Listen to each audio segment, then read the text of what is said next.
New Thought Media Network.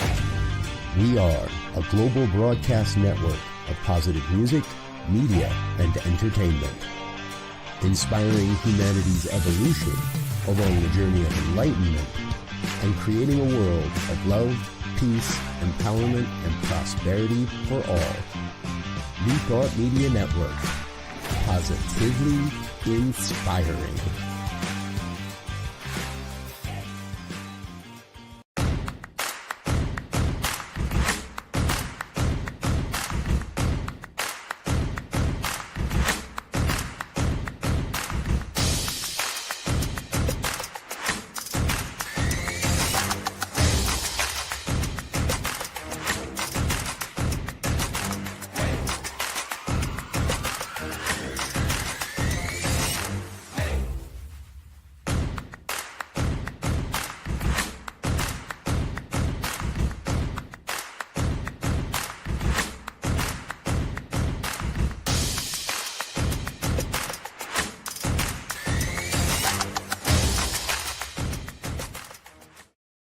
Please help us say thank you to our organizational sponsors, including the Hefferland Foundation, Affiliated New Thought Network, International New Thought Alliance, Science of Mind Archives and Library Foundation, Center for Spiritual Living Denver, Center for Spiritual Living Midtown, New Thought Philadelphia, Planned Happiness Institute, Summit Center for Spiritual Living, One Heart Retreats, Center for Spiritual Living on the Lake, Unity Kitchener, Unity Spiritual Center Ottawa, Om Center for Spiritual Living, Satya Center, Begin Within Ministries, Center for Spiritual Living North Jersey, Unity of Savannah, and the Center for Spiritual Living Seattle,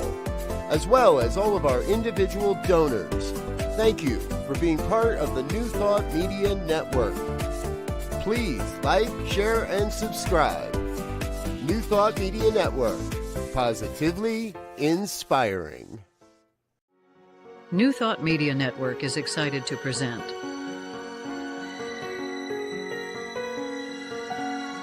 Divine Science Everywhere, Fridays at 2 p.m. Mountain Time and 4 p.m. Eastern. Come explore a modern experience of divine science. With Reverend Joy Fletcher, Reverend Jeff Radcliff, and Bishop Durrell Watkins. Join us as we open our eyes to divine science everywhere we look. Fridays on New Thought Media Network. Welcome. So glad that you could join us today. I'm Joy Fletcher and one of the co-hosts of Divine Science Everywhere here on New Thought Media Network. Some of the ways that I express ministry is as a hospice bereavement coordinator. I provide grief support and I do officiate rituals ranging from weddings to ashes release and celebration of life and baby blessings, and you name it, we'll create it. I also am the minister of Divine Science Ministers Association. Well, I am the president of Divine Science Ministers Association, as well as a member of a lot of other New Thought organizations.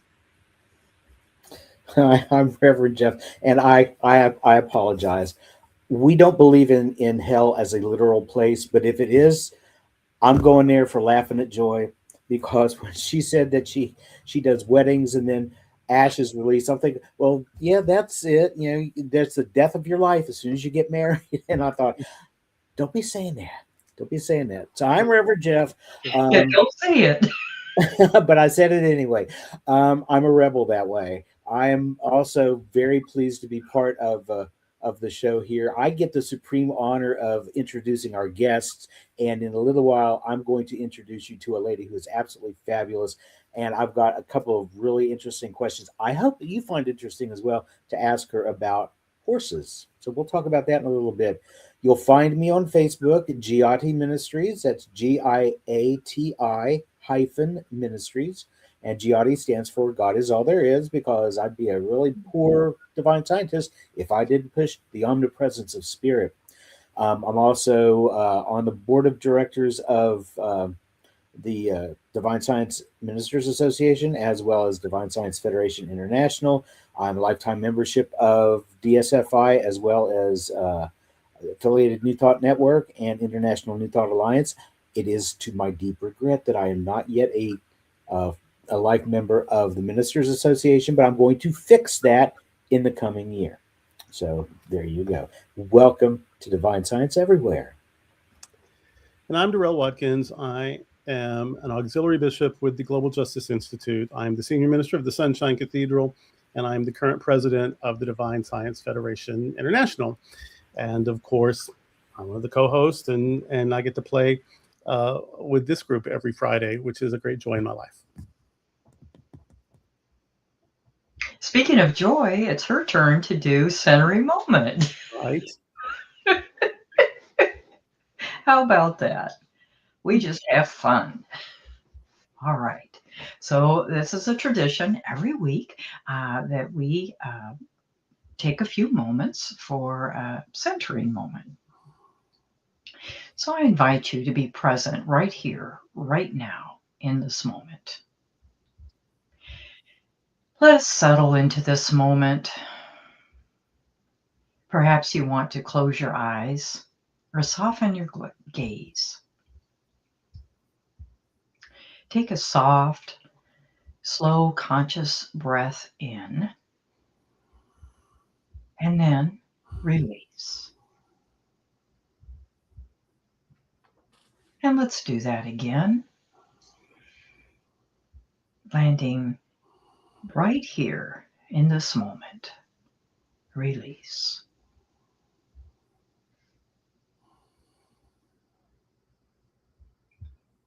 So in our lives, there is nothing to fix, nothing to prove, or nothing to earn, because we are spiritual beings experiencing a human experience. And we live and move and have our being in omnipresence. And one of the beautiful teachings of divine science is the focus of the awareness of omnipresence. And this omnipresence, this divine life, is present everywhere, in every moment, and is fully present with us right now, whether we're in physical form or not. In divine science, we understand that our relationship with God or being or spirit is not distant or external. It's intimate, immediate, constant, living life. And it's not separate from our relationship within ourselves. Although as humans, sometimes we live under the misconception that we are separate from this omnipresence. But every moment is an opportunity to return to the awareness that omnipresence is always with us, above us, below us, behind us, in front, within, everywhere. Omnipresence is everywhere. As Nona Brooks, one of the co-founders of Divine Science, taught, nothing stands between us and God. We live in God, and God lives in us. It's one life, one love, one substance, one power.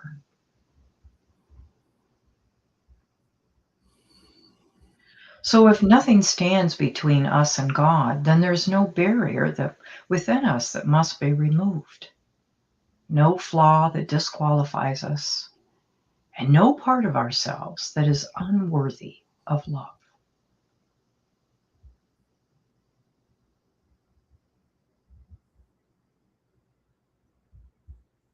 Divine science reminds us God is not an observer of life. God is life itself. And every part and parcel of us is of that life itself.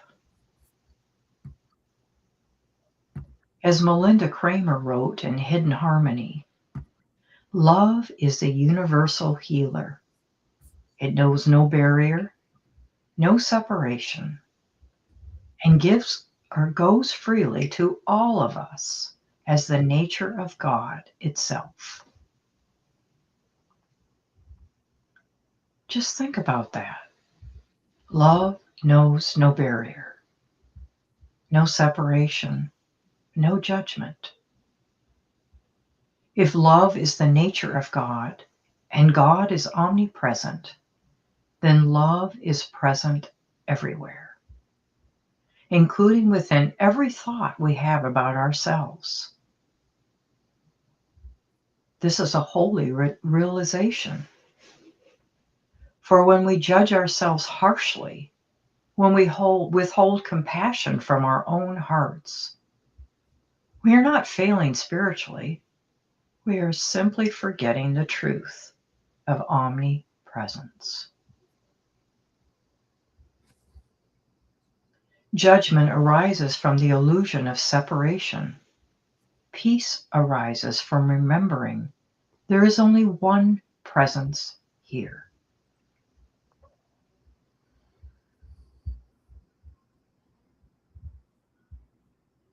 Right now, affirm to yourself, my relationship with God is my relationship with my own being. The way I meet myself is the way I experience the divine. This is why peace is not something we achieve through effort. Peace is what emerges when resistance falls away. Ernest Holmes expressed this truth beautifully when he taught. We must learn to see God in every person, not as they appear, but as they truly are, whole, divine, beloved. End of quote. Friends, this includes you as well.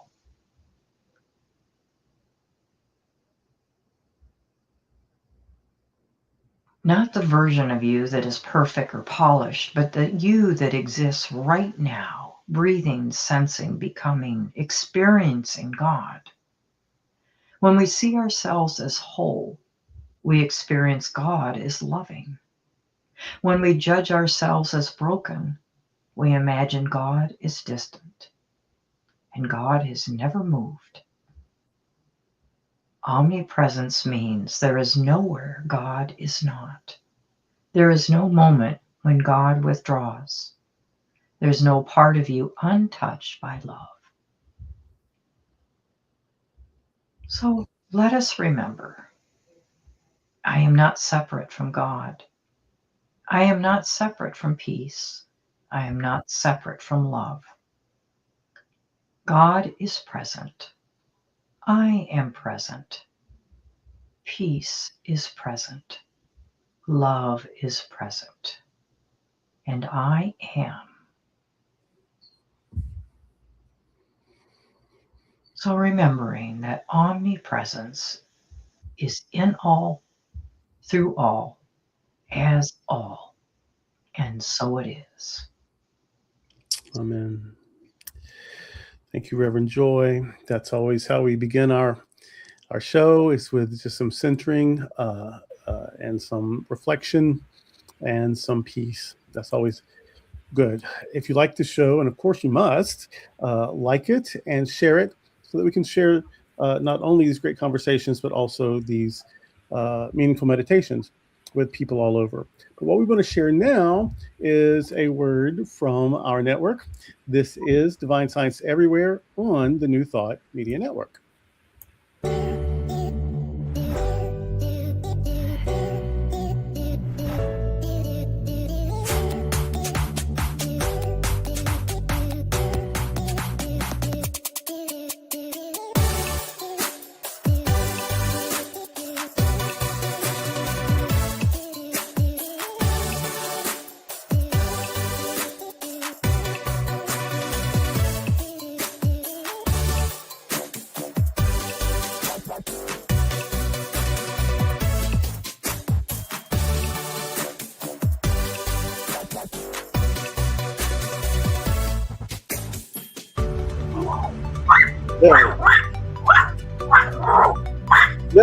Lily, hush.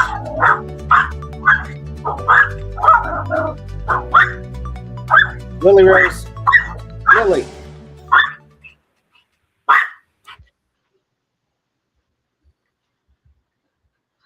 We're back. I think. Oh, okay. I'm sorry. I knew as soon as I saw the neighbor go walking down the road on his daily walk, she was going to go off. And sure enough, there she is. All right. Well, thank you so much for coming back to us here at Divine Science Everywhere. We have got a really fascinating guest because this lady is not only a licensed psychotherapist for over 45 years, she is also an ordained Unity minister. And she is the co-founder of Harmony Relationship Center in Loveland, Colorado. And there, her work is guiding individuals, couples, and families into reconnecting with their true self and healing what stands in the way and living their dreams. And who among us doesn't need help with that from time to time? Suzanne Carter is her name. She blends psychology, spirituality, trauma-infused therapy, and experiential work, including equine and canine-assisted psychotherapy, which is really cool. Her specialties include trauma, grief recovery, addiction healing, EMDR. If you're not familiar with that, that is eye movement desensitivity or desensitization and reprocessing. She also helps with issues of codependency, couples therapy. She has one core thread that runs through all of her work, and it's when we heal ourselves, we reconnect with our gifts, and our gifts are always part of making the world a better place. And that is, in itself, is probably the winning statement in her bio. Suzanne also is the author of 2 books, including her latest, which came out not too terribly long ago, Awakening the Authentic You, a memoir of truth, healing, and courage. So please join us in welcoming Suzanne Carter. Hi, Suzanne. Hi. We are so happy to have you here. And when I was reading over your bio and I was looking at your website, a few days ago, I was like, oh, this lady has got so much going on. I'm not going to let the other 2 talk to you. I'm going to just do it all myself. But I will ask you my standard question to open for everything. You were already working in psychotherapy when you became a minister, is that right? Yes. What drew you to New Thought? Well, it was a very important part of my journey. I loved psychology. I had gotten very involved in it in my high school psychology class. I knew it was who I am in this lifetime. It brought so much understanding. And then hearing about the concept of self-actualization, I was like pursuing that. I was going to so many workshops. At one of the workshops, I met a man who kept trying to talk me into going to his Unity church. And I said, nah, I'm not going to do that. I hadn't really had a good experience in churches necessarily. Finally, after 6 months, he gave me some daily words. He said, you really just come once. And I could almost just cry right now thinking about it. All of us, our first time in a New Thought church, it was like, oh my God, God is within.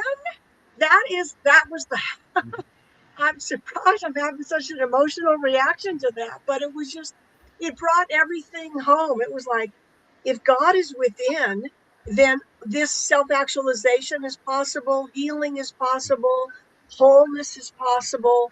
And it became transformation is not just theoretical, where we will find it in books, but it is real.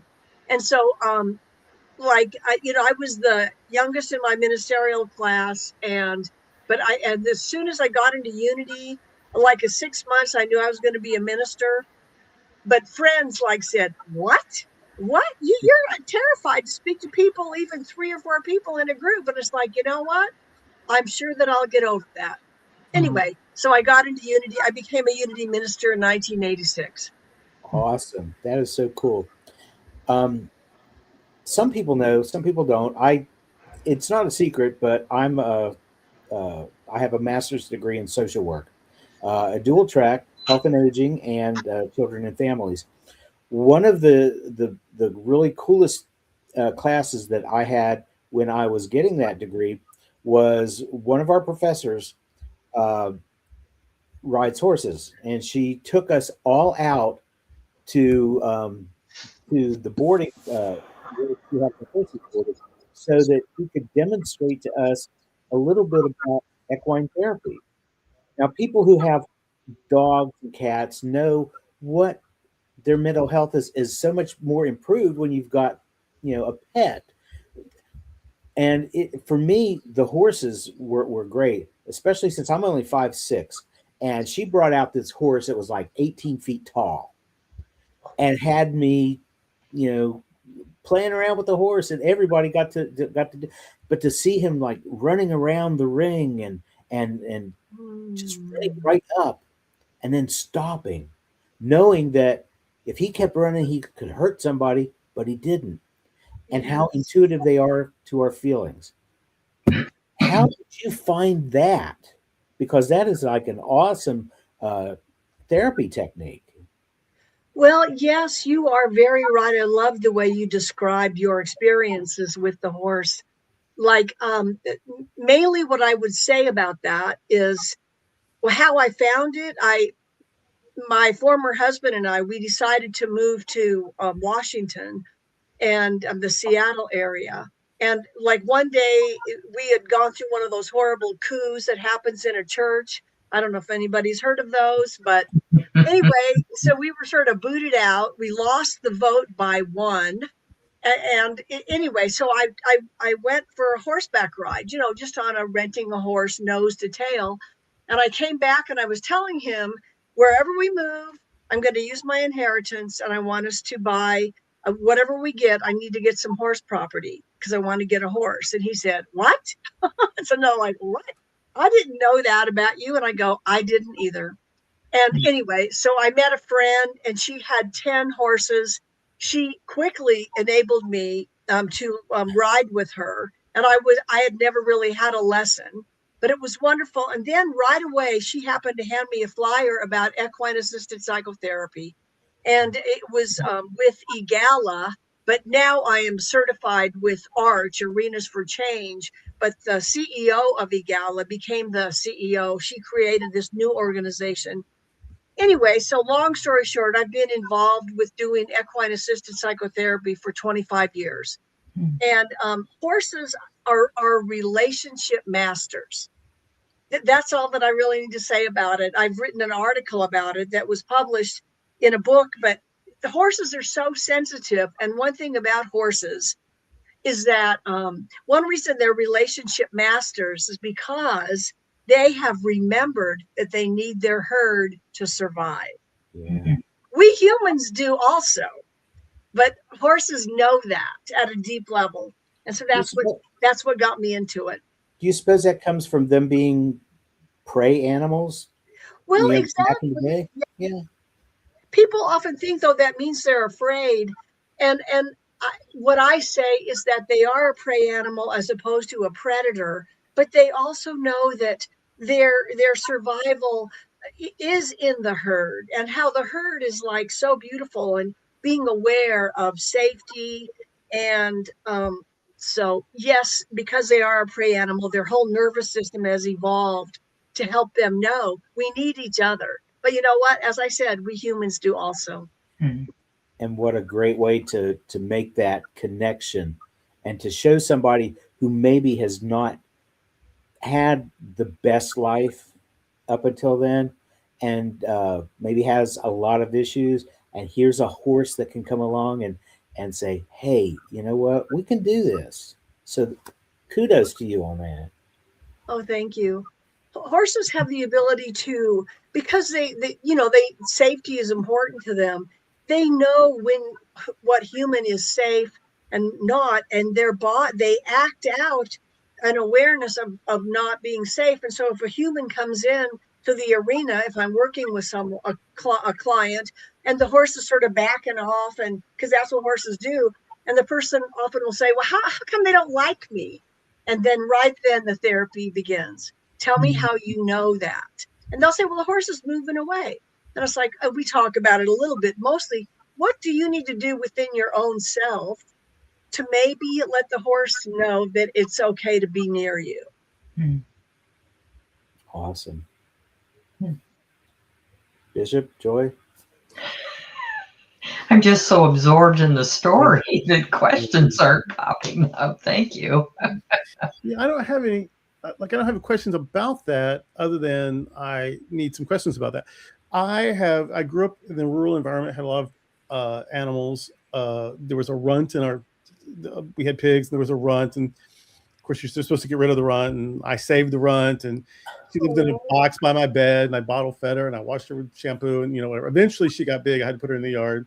So Lord, you didn't call her Wilbur, did you? Her name was Jeannie, and she lived outside in the yard or whatever. Eventually, she had to go. She was just this huge hog, and she had to go live with the hogs. She didn't know she was a hog. She was a little offended, and so she would never breed with the boars or whatever. So I had that this bonding experience with this pig, and even as an adult, my husband and I had cats for a long time, for about 16 years till I died.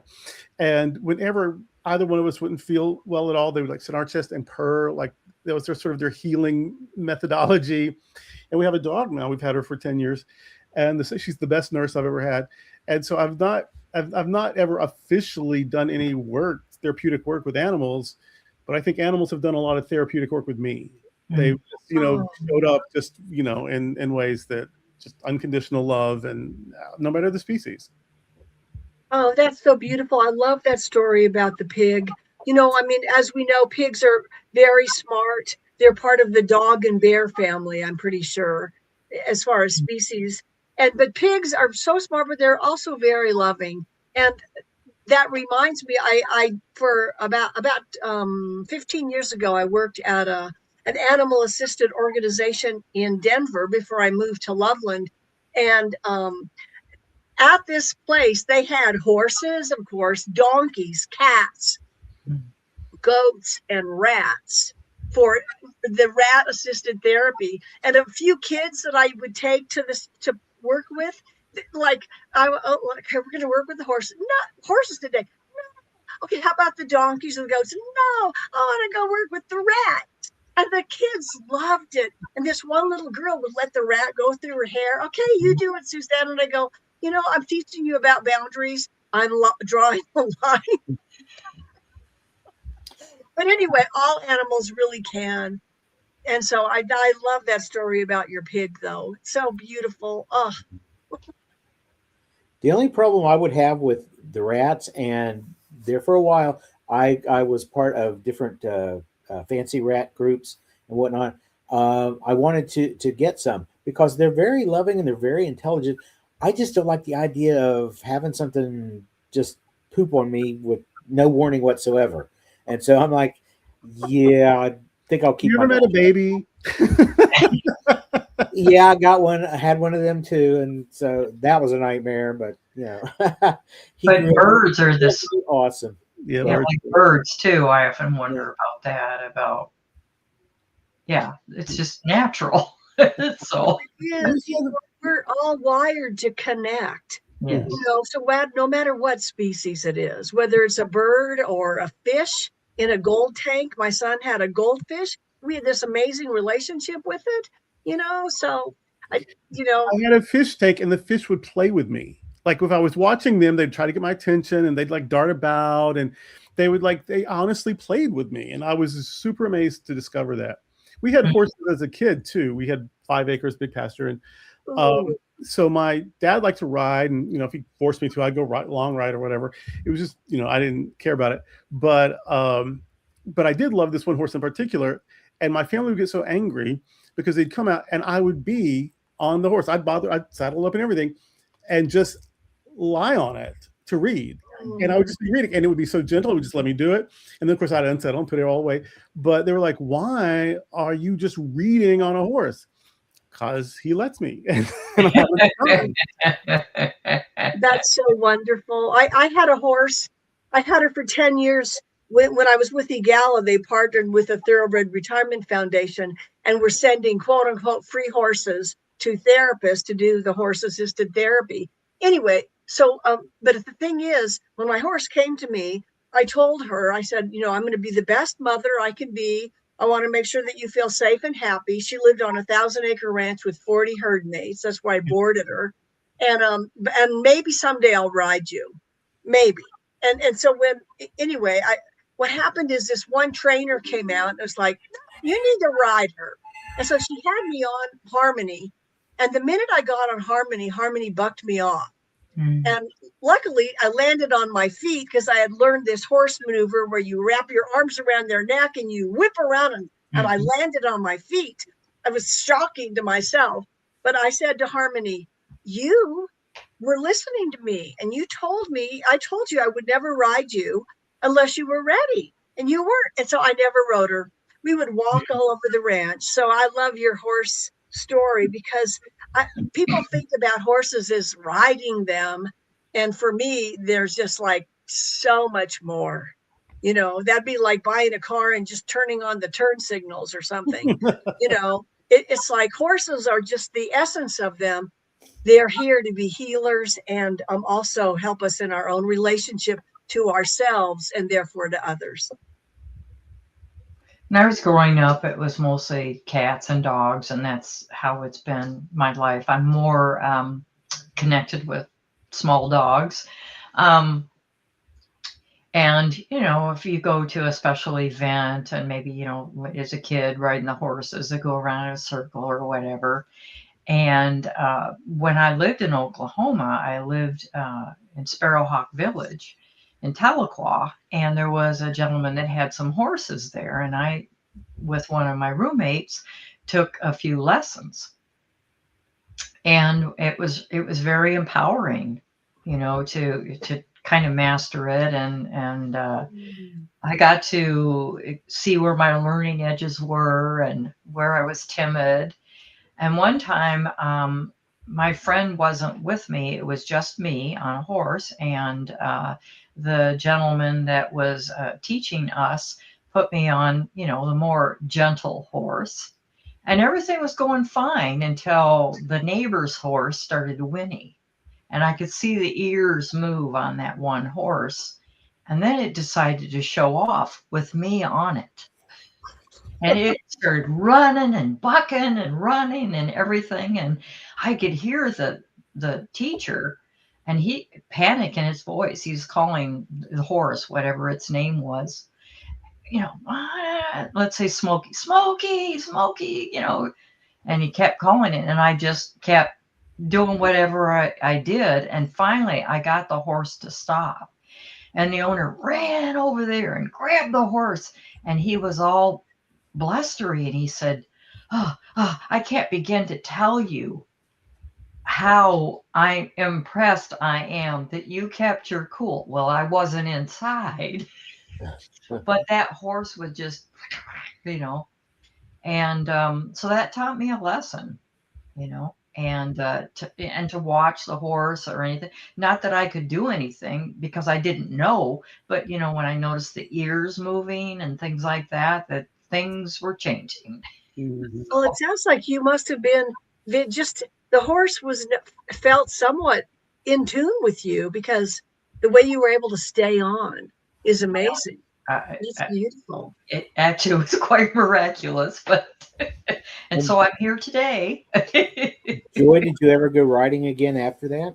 Yes, I knew that I needed to do that to, not Yeah. have that as my last experience. Right. We actually had a nice ride. He took us down a path and then down to the river. And so the horse kind of led us a little bit into the river, the Illinois River there. And it was actually quite lovely and, just kind of spiritual because of the environment. It's such a beautiful area of the country and the water and the splashing and everything. So How wonderful. it was. My I'm not son, I'm not thinking that I'm ready to get a horse or ride horses again, but I'm glad that's an experience I had. my son will be 31, 31 in January. When he was about 5, one of his friends' birthdays came up, and they had horses. And so one of the draws was we were going to bring out a horse and let everybody take a ride. Well, he's up on this horse, and something spooked it for some reason, and it got away from whoever had the bridle and just started circling the yard. And there's Aaron holding on for dear life, going, "Stop, horse, stop!" And I'm freaking out because, here's my kid on this horse, and there's nobody there to control it. What's going to happen? And the horse stopped and gave me this look like, "Do you really think I'm going to hurt a child? Seriously?" But Aaron loved it. He wanted to go back and ride it again after that. But there for that moment, it was like I was freaked out. I know he was a little bit, but you know he's more of a daredevil. I would have said, "I'm done, no more." But he wanted to do it again.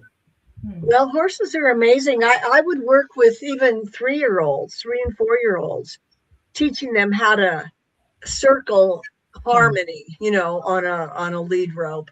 But they're just so amazing. They just tune into us. They can read us. Like one time, I had someone that wanted me to work with her husband. It was so long ago, and I changed all the details. But the guy was being a bully, and so part of the whole therapy, they pick a horse, and I was using my friend who had the 10 horses. She was letting me use her horses for this work. And so you pick a horse to work with, and this man picked this one horse that nobody ever picked. He was a bully horse. He even looked mean. And and the thing is, when we walked into the arena where he was, that horse took off after us, and we had to run to get out of the arena. And I'm thinking as we're running, and I'm like, I'm going to lose my license. I'm going to lose my license. I just learned to do equine therapy. I don't know what I'm doing.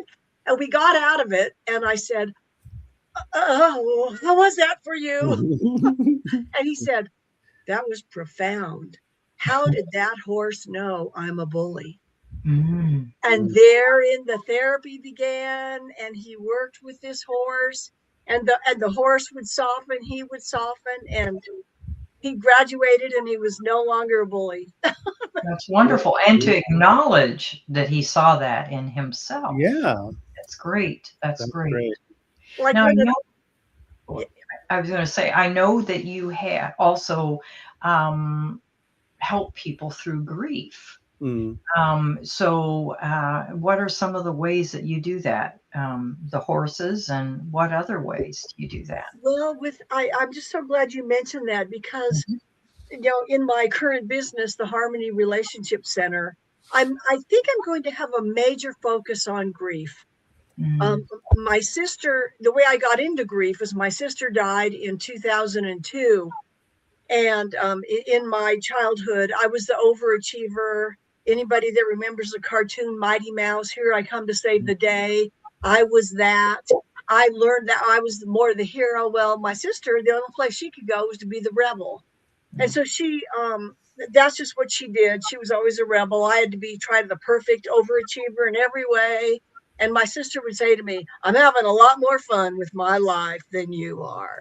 But anyway, so she died of a broken heart, but took an alcohol bath, which and that's how she died, from alcoholism. But in reality, she and I were only a year apart. I was the oldest, but she and I were so close in so many ways. And so when she died, I was like, even as a minister, I didn't know how to deal with the grief.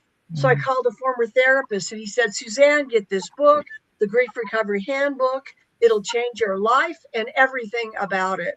And it was true. I got the book. He said, do exercises with your friends, then get certified with the Grief Recovery Institute.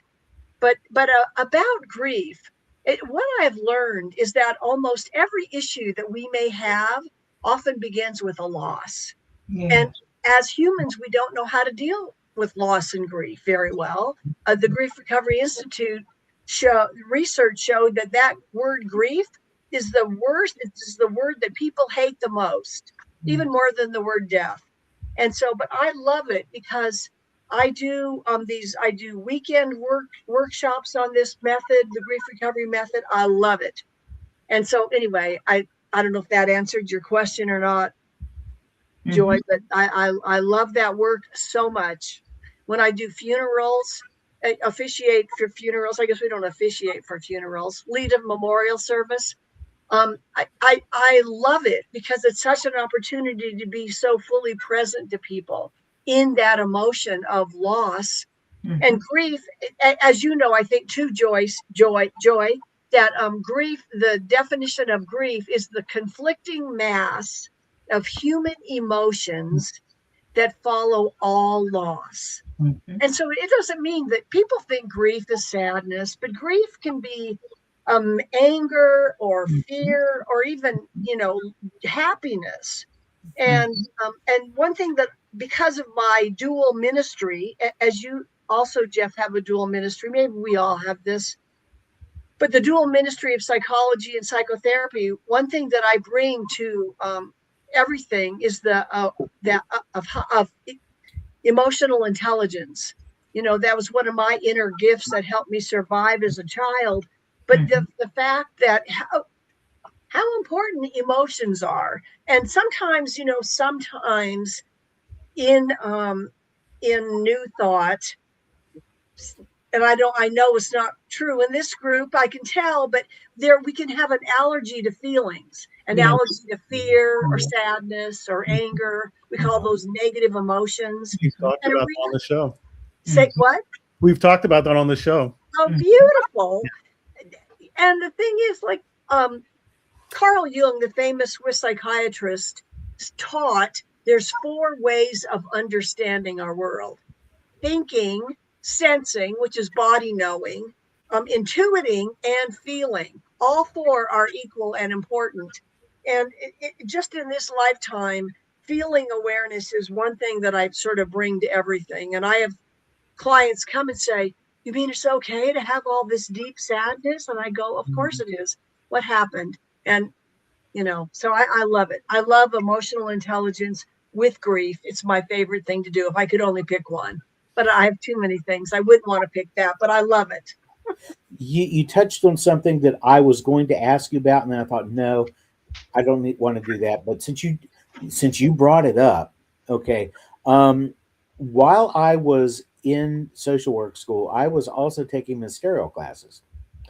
And one of my social work professors told me, she said, you're going to be doing counseling with clients. She said, you have to remember to put on your social work hat to do this and take off the minister hat, because you don't want to overstep a boundary and endanger your license. How have you handled that? Because that kind of, I don't work in social work anymore. I retired from that, but that always stuck with me, is I didn't want to cross some sort of weird boundary and lose my license. You mean like if you ventured into spirituality, she was worried about that? I think that's what it was. Because social workers are very loving and accepting and very progressive, but they also tend to shy away from things of a spiritual or religious nature. Yes, and the way that I handle that is, I have on my website that I'm an ordained minister of, almost 40 years. It'll be 40 years next June 26th, 2026. But the way I do it is because, and it's so wonderful to be able to talk, we're all of the same kind, knowing that the divine is within. And for me, I like to articulate it as our true self, our authentic self, our real self. You can call it the Christ within or the divine within. And that's how I deal with it for me. I help people find their authentic self. And I tell them, and I have exercises that I do with them and say, this is the most important part of the work we do. It's not my expertise that's going to help you heal. It's me connecting you to your inner expert. I'm not an expert on anybody. I help you connect with your inner expert. But then if they want to call it, God within, fine. And that's how I get over it, get through it. And it works very well for me that way. Does that make sense? It does. My teacher, my ministerial teacher, who works with Bishop Durrell as part of our one of our seminaries, was Dr. Tim Stewart, was talking one time about how he had a client who was very Christian oriented, religious, and he would counsel her as a divine science / religious science minister / hypnotherapist, because that's what he did.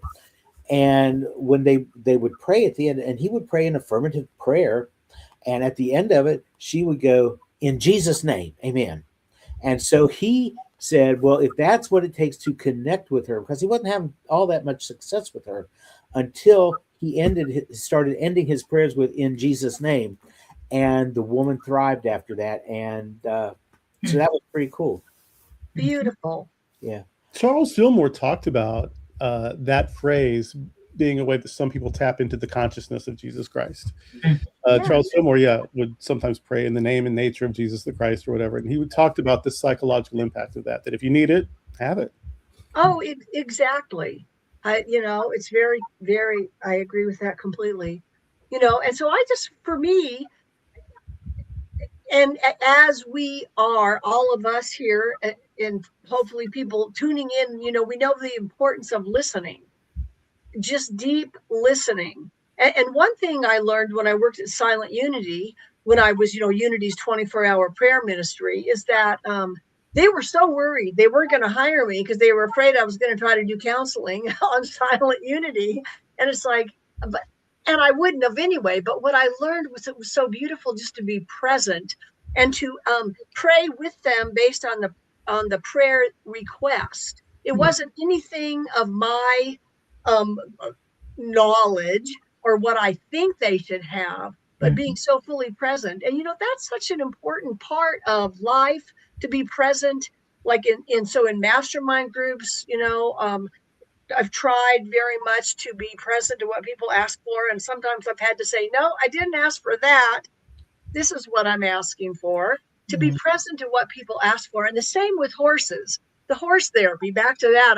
I'm so glad it came up today so much, but it was like the horse therapy was always about the client and the horse. It was never about me. And a lot of horse therapists try to lay their psychological theories into the session.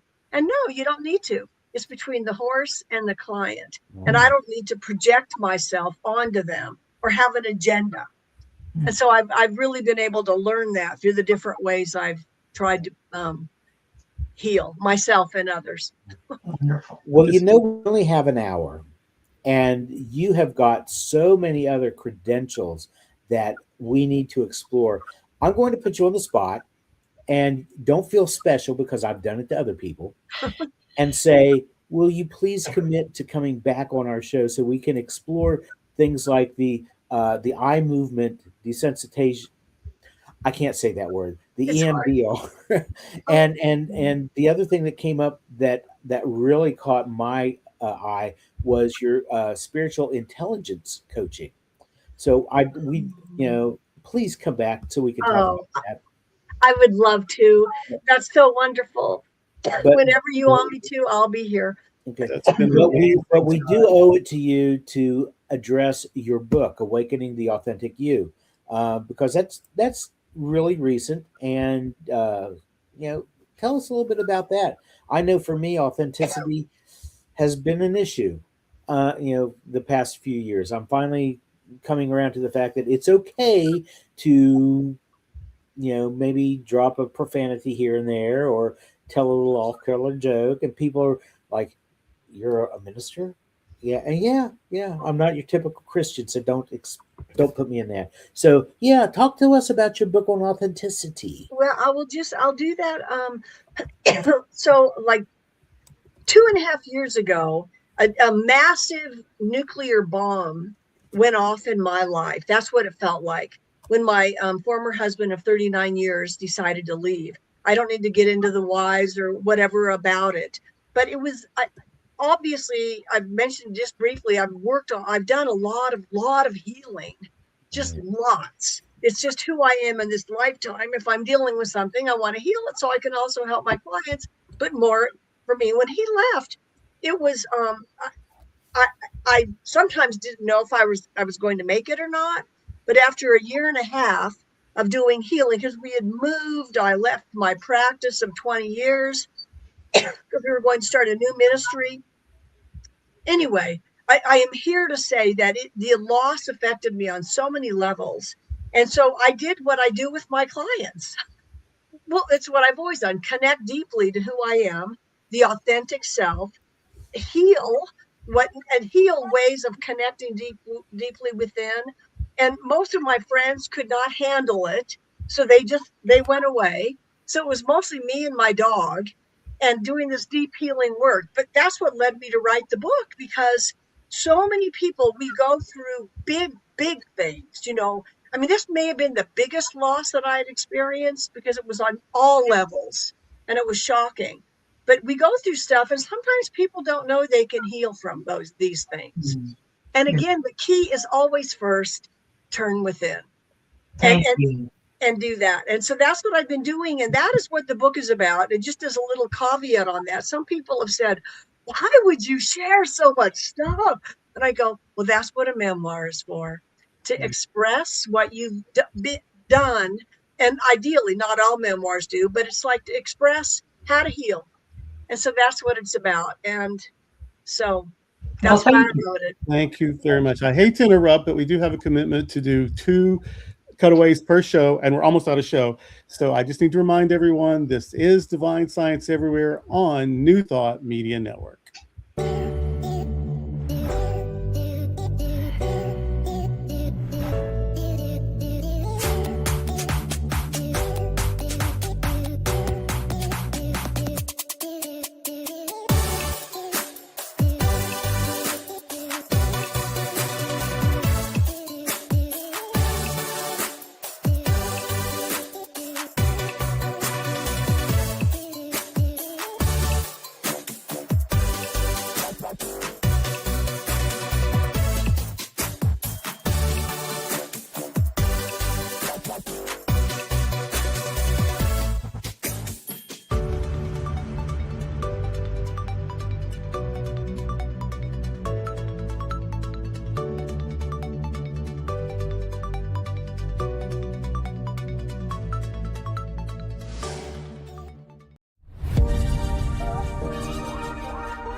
Welcome back, and thank you so much. I'll look forward to the next time that we can have a conversation. That's great. That's great.